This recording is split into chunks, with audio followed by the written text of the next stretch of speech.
اور رب کریم یہ مبارک مہینہ دے رہا ہے. حضور پاک صلی اللہ علیہ وسلم کی دعا تھی اللہم بارک لنا فی رجب و شعبان وبلغنا الی رمضان. اے اللہ ہمارے رجب میں برکت دے، شعبان میں برکت دے، اور ہمیں اے اللہ رمضان کی انوار سے مالا مال فرما دے. ویسے ترجمہ ہوتا ہے ہمیں رمضان تک پہنچا دے.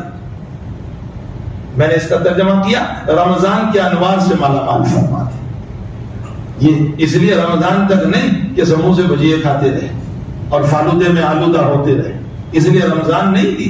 11 مہینے بہت کھا لیا، بہت کھا لیا، بہت کھا لیا. اگر کم کھاؤ گے مر نہیں جائیں گے، موت نہیں آئے گی. روزے کی حقیقت جو اللہ نے بیان کی لعلکم تتقون، تاکہ تقوی آ جائے. اور تقوی آتا ہے نفس کے مرنے پر، اور نفس مرتا ہے کم کھانا، کم کھانا، کم پینا، کم سونا،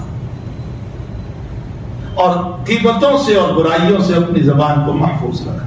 ہمارے حضرت شیخ مولانا زکریا صاحب رحمۃ اللہ علیہ کے وہاں خانقاہ چلتی تھی، ہزاروں کی تعداد میں لوگ جاتے تھے، بڑے بڑے علماء بھی ہوتے تھے. تو حضرت شیخ کا پہلے ہی دن ایک نصیحت ہوا کرتی تھی سب کو. فرمایا خوب سوئیو اور خوب کھائیو لیکن زبان بند رکھیو.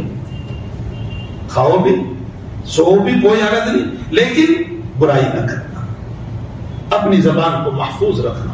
بعض علماء کے نزدیک غیبت کرنے سے روزہ ٹوٹ جاتا ہے. ہاں امام احمد بن حنبل اور بعض اکابر کے وہاں غیبت کرنے سے روزہ ٹوٹ جاتا ہے.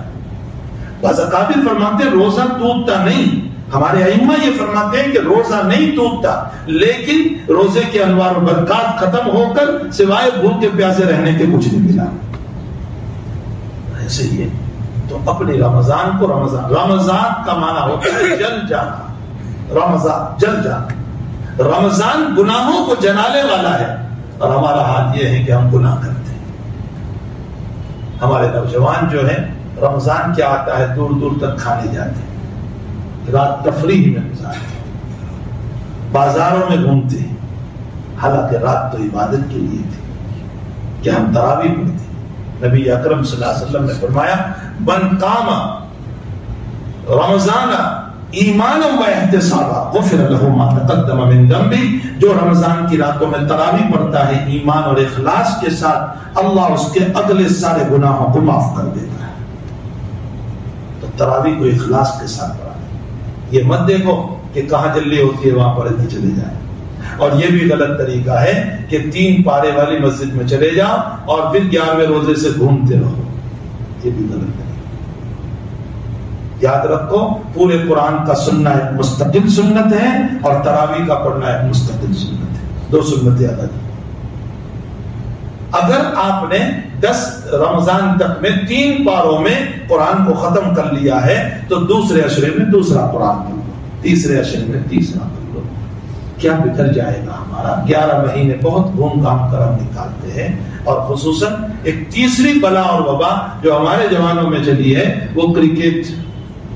رمضان کی راتوں میں کرکٹ کھیلنا، والی بال کھیلنا، IPL کے مسئلے بہت سنا، بہت دیکھا، بہت غفلت اپنے دلوں پر لے لی. کم سے کم 1 مہینہ تو اپنے رب کو راضی کر لیں. رب نے اس لیے یہ مہینہ نہیں دیا ہے، وہ تو اس لیے دے رہا ہے تاکہ اس کی بنیاد پر ہم اپنے رب کو منا لیں جو ناراض ہو چکا ہے. یہ جو حالات ہیں نا یہ اللہ کی ناراضگی کی دلیل ہے. ابھی مول صاحب نے میرے اوپر اللہ کا ایک ملفوظ بھیجا. رحمت اللہ علیہ فرماتے ہیں کہ اگر قبر سے اللہ تعالیٰ کسی کو بالفرض و تقدیر حیات دے دے، یعنی زندگی دے دے قبر والے، اور اس سے پوچھا جائے کہ تمنا کیا ہے تیری، تو اس کی تمنا یہ ہوگی کہ مجھے رمضان کی 1 رات نصیب ہو جائے.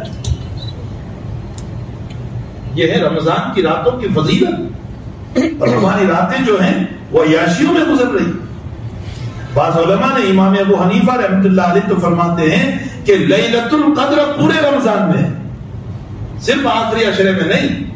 حضرت کا فرمان یہ ہے کہ 1 سے لے کر 30 تک میں لیلۃ القدر ہے. ہو سکتا ہے جن راتوں میں میچ کھیل رہا تھا، گھوم رہا تھا، تفریح کر رہا تھا، گالی گلوچ بول رہا تھا، بکواس کر رہا تھا، غیبتوں میں مبتلا تھا، اور وہی کہیں لیلۃ القدر نہ ہو اور اللہ کا عذاب نہ اتر جائے. خطرے کی گھنٹی، یہ خطرے کی گھنٹی. اللہ تعالی ہم تمام کو اس مبارک مہینے کی قدر کرنے کی توفیق